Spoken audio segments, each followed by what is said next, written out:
Pernahkah kamu merasa sudah membantu banyak orang, selalu berusaha baik, selalu ada saat mereka membutuhkan, tapi ketika kamu yang membutuhkan bantuan, mereka menghilang? Pernahkah kamu merasa dihargai hanya saat berguna, dicari hanya saat dibutuhkan, lalu dilupakan setelah urusan mereka selesai? Kalau iya, kamu tidak sendirian.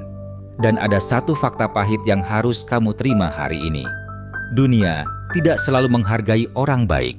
Bahkan dalam banyak kasus, orang baik justru menjadi target favorit untuk dimanfaatkan.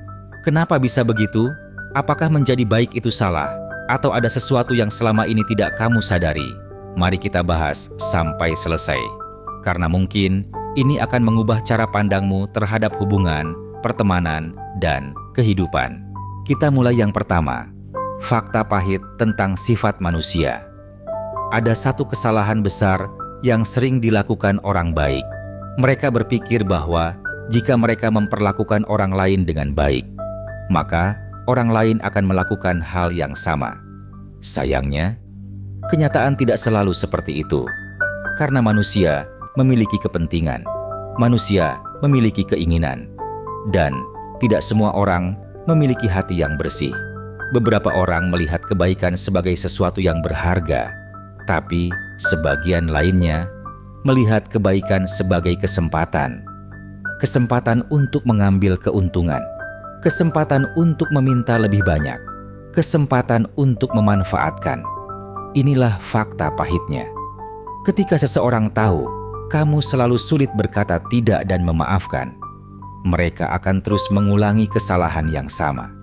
Ketika seseorang tahu kamu selalu mengalah, mereka akan terus mendorong sampai batasmu. Untuk bagian kedua, kenapa orang baik sering dimanfaatkan? Alasan pertama, karena mereka takut mengecewakan orang lain. Banyak orang baik tumbuh dengan keyakinan bahwa menolak itu jahat, bahwa mengatakan tidak adalah sesuatu yang buruk. Akhirnya mereka selalu mengiyakan, meski lelah, meski keberatan, meski sebenarnya tidak mau. Mereka mengorbankan dirinya sendiri demi kenyamanan orang lain. Dan tanpa sadar, mereka mengajarkan orang lain untuk terus meminta. Alasan kedua, karena mereka terlalu ingin diterima. Dalam psikologi, manusia memiliki kebutuhan untuk merasa diterima oleh kelompok. Itu normal. Tapi, masalah muncul ketika seseorang rela mengorbankan harga dirinya demi mendapatkan penerimaan. Mereka takut ditinggalkan, takut dijauhi, takut dianggap buruk.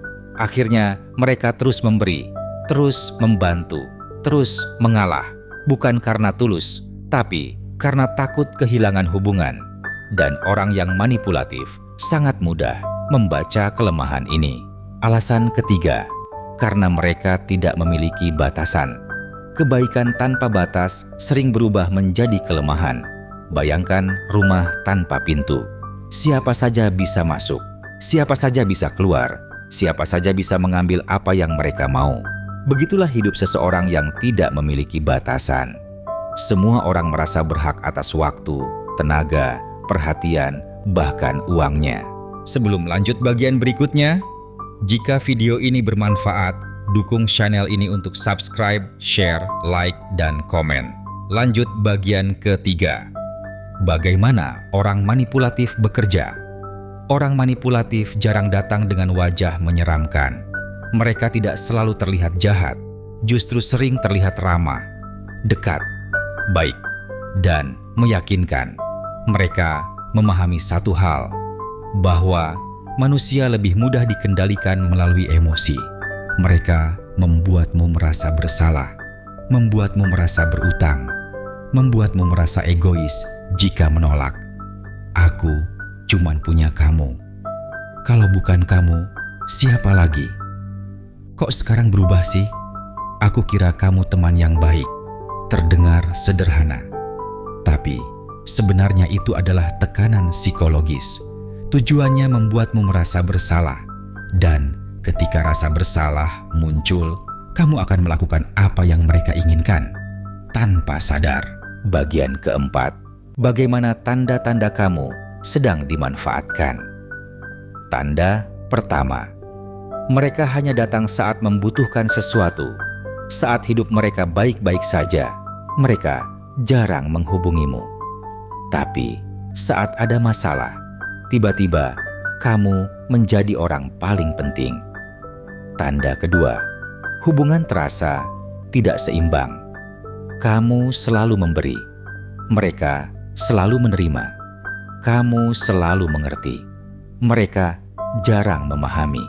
Kamu selalu hadir, mereka jarang ada. Tanda ketiga, kamu merasa lelah setelah berinteraksi dengan mereka. Bukan merasa bahagia, bukan merasa didukung, tapi merasa terkuras secara emosional, secara mental, secara energi. Tanda keempat, mereka marah ketika kamu mulai berkata tidak. Orang yang benar-benar menghargaimu akan menghormati batasanmu, tapi orang yang memanfaatkanmu akan marah saat akses mereka terhadapmu mulai dibatasi. Terus, bagaimana cara menghentikannya? Pertama, belajar mengatakan tidak.